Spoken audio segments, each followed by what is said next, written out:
In the winter of 1933, in a hollow above Harlan, Kentucky, a grandmother named Verna Napier fed a house of 9 on about $1 a week. The mines had cut down to 2 days' work. There was no cash to speak of, no credit left at the commissary, and 9 mouths at her table every single night. And every night she filled them on cornmeal, dried beans, a little grease, and whatever the good Lord in the garden left her. Not one of those 9 children went to bed hungry that whole hard winter. If your grocery money doesn't stretch the way it did a year ago, if you stand at the register watching that total climb and wonder how just feeding yourself got this expensive, I need you to hear what our grandparents did, because they already lived through worse than this, and they ate anyway. These are the meals that carried a whole generation through the Great Depression. Cheap, filling, made out of near nothing. Today, most of us couldn't feed one person for a day on what fed Verna's 9. But here's the twist. The record now says the food that kept our grandparents alive, the beans, the cornmeal, the greens, fed them better than the boxed and bagged supper they'll sell you tonight with a nostalgic label slapped on it.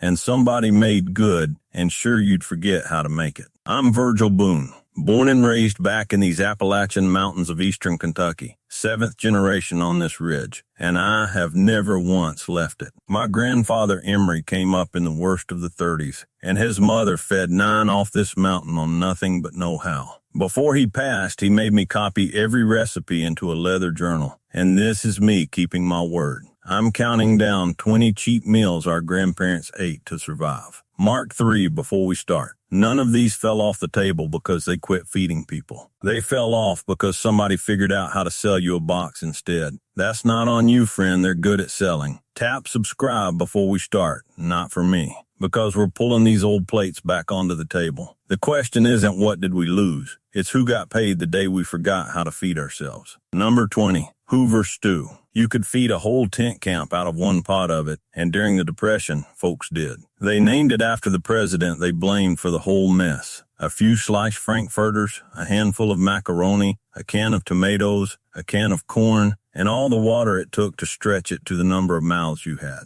It simmered on the back of the stove all day, and the longer it went, the better it got. It cost pennies a bowl, it filled a working belly, and if company showed up, you just added more water and another handful of noodles. You cooked what you had, and Hoover stew was mostly what you had. Number 19, the poor man's meal. This was the one a family ate 3-4 nights a week and never tired of, because it always tasted like supper. You cut potatoes into chunks and a couple of onions, and fried them slow in a little grease till the edges went brown and sweet. If there was a hot dog or a scrap of sausage in the icebox, you sliced it thin and fried it right in. Salt, pepper, and that was dinner in one skillet for about a dime. It filled you up and put something hot in front of hungry children when there wasn't anything else in the house. Number 18, navy bean soup with a ham bone. Down in these mountains, a pot of beans was the difference between a fed family and a hungry one. Navy beans soaked overnight,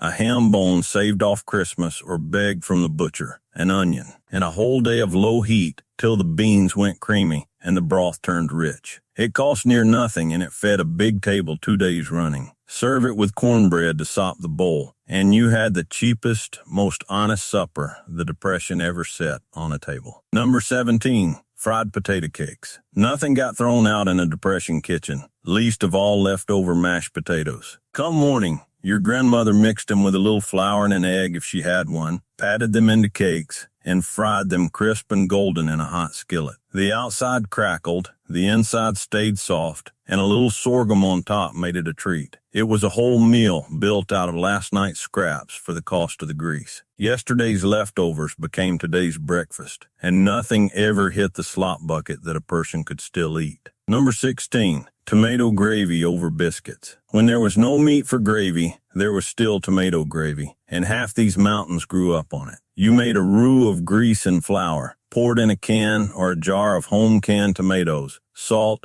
pepper, and a pinch of sugar, and cooked it down till it thickened. Then you poured it hot over a split biscuit. It was tangy, rich, and filling, and it cost about the same as the flour it took to make it. No meat in it anywhere, but it stuck to your ribs like it had. Number 15, Kush. The one only the oldest mountain folks remember. Some called it cornbread kush. You took yesterday's cornbread, crumbled it into a hot grease skillet with a chopped onion, poured in a little water or broth, and fried it all down together till it was soft in the middle and crisp on the bottom. It was a supper made entirely out of leftovers and an onion, and it fed a family for pennies. You won't find it in a store or on a menu. It lived and died in Appalachian kitchens, and outside these hills, near about nobody has ever heard of it. First pattern break. This is where it stops being a list of old recipes and starts being the reason somebody got rich. Every plate left on this list, somebody sold your grandmother a box or a can to replace it and named a company the day it disappeared. Ride with me. Number 14.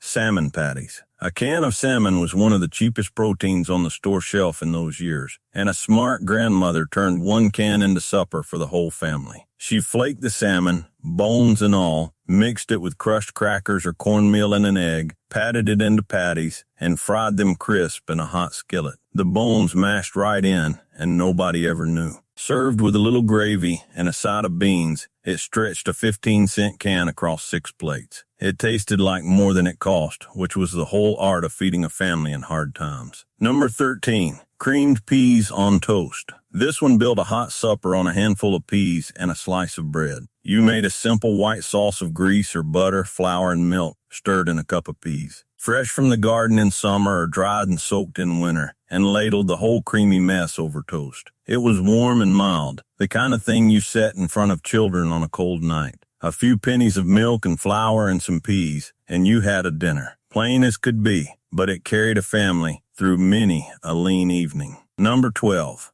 Baked beans with salt pork and molasses. Long before a can of beans came off a factory line, your grandmother baked her own, and they were better. Dried navy beans, parboiled soft, then set in a crock or a heavy pot with a chunk of salt pork, a good pour of molasses or sorghum, an onion, and a little mustard, and baked low and slow half the day till they went dark and sweet and thick. The whole house smelled of it. It fed a crowd and kept for days, better each time you warmed it. Then a company put those same beans in a can and taught a whole country it was too much trouble to make what their own mothers made in their sleep. Number 11. Cabbage and noodles. In the mill towns and the coal camps where folks came from the old country, cabbage and noodles fed everybody. A head of cheap cabbage sliced thin and fried down slow in grease till it went soft and sweet and a little brown at the edges. Then egg noodles boiled and tossed right in with plenty of salt and black pepper. That was the whole dish. It cost a cabbage and a bag of noodles, and it stuck with a working body. Simple as it sounds, cooked right. That sweet brown cabbage against the soft noodles was something people remembered their whole lives. Second pattern break. Notice the trick, friend. Nobody outlawed a pot of beans in a courthouse. They just spent 30 years teaching your mother that a can was modern and her own mother's cooking was something to be ashamed of. Watch it happen the rest of the way down. Number 10. Hoe cakes. Before there was money for yeast bread, there was the hoe cake, and it fed the poorest tables in the country. Just cornmeal, salt, a little grease, and hot water stirred into a batter and fried in a skillet till the edges laced up crisp and brown. The name came from the fields, where a man would cook them on the flat of his hoe over a fire. Hot with a little sorghum, it was breakfast. Crumbled into a bowl of beans, it was supper. It cost about as close to nothing as food can cost, and it kept working people fed for 200 years. Number 9. Fried apples. When the apples came in off the tree in the fall, your grandmother put up what she could and fried the rest. Sliced apples, skins on, into a hot skillet with a little grease, a spoon of sugar if there was any, and a shake of cinnamon, cooked down slow till they went soft and caramel brown and the whole kitchen smelled like fall. They went on the table next to breakfast, or eaten warm from the pan, the closest thing to dessert a hard week allowed. The apples were free off the tree or begged from a neighbor's, and a skillet of them turned a plain morning into something a child remembered. Number 8. The onion sandwich. The one I teased, and I know how it sounds. A thick slice of raw sweet onion between 2 pieces of bread, sometimes with a scrape of butter or a smear of mustard, and that was lunch. It sounds like nothing, and in a way it was, but it filled a man's belly, and it cost about a penny, and when there was truly nothing else in the house, it was the difference between eating and not. Some folks fried the onion first to sweeten it. Most didn't have the grease to spare. This was the meal you made when the barrel was empty. and it kept working people upright through the very worst of it. Number 7, peanut butter bread. Peanut butter was cheap, filling, and it didn't spoil, so it showed up in everything, even the bread itself. Your grandmother stirred peanut butter right into a simple flour, sugar, milk, and baking powder batter and baked it into a dense, nutty loaf that needed no butter and no topping. Sliced thick, it was breakfast or a lunch you carried to work. It was the kind of clever, make-do cooking that fed a family through a decade when there wasn't a nickel to waste. Number 6, milk toast. On the mornings when there was nothing to cook and no heart to cook it, there was milk toast. You toasted a slice of bread, laid it in a bowl, and poured warm milk over it with a little butter and a pinch of salt or sugar. That was the whole thing. It was soft and warm and easy on an empty stomach, and it fed the very young and the very old. It cost the price of a slice of bread and a splash of milk. Folks laugh at it now, but back then it was breakfast for millions, made out of almost nothing at all. Third pattern break. I am not selling you hard times, friend. I am telling you our grandparents fed themselves through the worst decade this country ever saw. I'll know how that walked out of the family in 3 generations. Getting it back is a Saturday afternoon, not a hardship. Number 5, wilted dandelion greens. Come spring, when the cellar was empty and nothing had come up in the garden yet, the first food out of the ground was the dandelion, and your grandmother knew it for a blessing, not a weed. She sent the children out to pick the young leaves before the flower, washed them, and wilted them down in a skillet with hot bacon grease and a splash of vinegar. It was the first fresh green thing after a long, hard winter. Bitter and bright and full of exactly the vitamins a body was starved for by March. It cost nothing but the walk to pick it. A chemical company later sold your father a poison to kill the very plant that once got his grandmother's family through the starving month. Number 4, Depression spaghetti. When a little ground meat or a single frankfurter had to feed a whole family. Spaghetti was how you did it. You boiled the noodles, cooked down a can of tomatoes with an onion, and whatever scrap of meat you had into a thin sauce, and tossed it all together so every strand carried a little flavor. One frankfurter sliced thin disappeared into a pot that fed 6. To a hungry child it felt like a feast, even though it was mostly noodles and tomato. The Italians gave us the dish, but the Depression taught a whole country how to stretch it across more mouths than it had any business feeding. Number 3, water pie.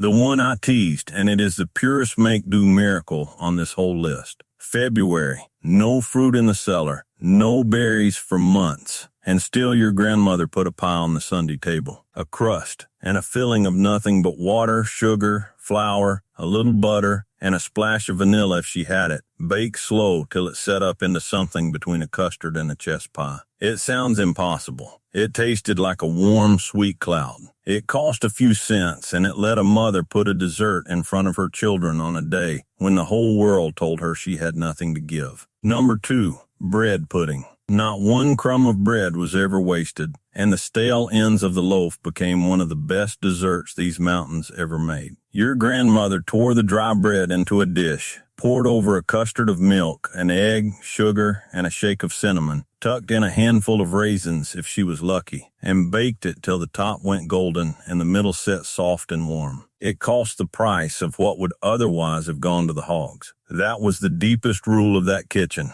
Nothing was garbage, not even yesterday's bread. I'll tell you on myself. First pot of soup beans I ever cooked alone. I was 10, and I salted them hard at the start, the way I'd seen Emery salt near everything else. They came out of that pot tough as buckshot and never did go soft. He tasted one, laughed, and told me what his own mother told him, that you salt a bean at the end and never the beginning, or it fights you all day. Wrote it in the journal that night, salt the bean last, and I have never once forgotten it. Number 1, soup beans and cornbread, and now you know why it's number 1. A pot of pinto beans soaked overnight and cooked all day soft with a piece of salt pork, and a skillet of cornbread baked crackling in hot grease to sop up the bottom of the bowl. It fed 9 for a day for pennies, and it carried these mountains through every hard year on record. But number 1 was never really the beans. Number 1 was the whole competence of a grandmother who could take a sack of beans, a bag of cornmeal, a little grease, and the greens out of the yard, and set a hot, honest supper in front of a house full of children on $1 a week, beholden to no store and no company. That is not poverty, friend. That is a family no depression could starve. Verna Napier, that grandmother I opened with up the hollow above Harlan, fed those 9 grandchildren on these exact plates through the worst of it. The mines never did come back the way they were, but her table never once went empty because she knew how to make $1 feed a family. She lived to 88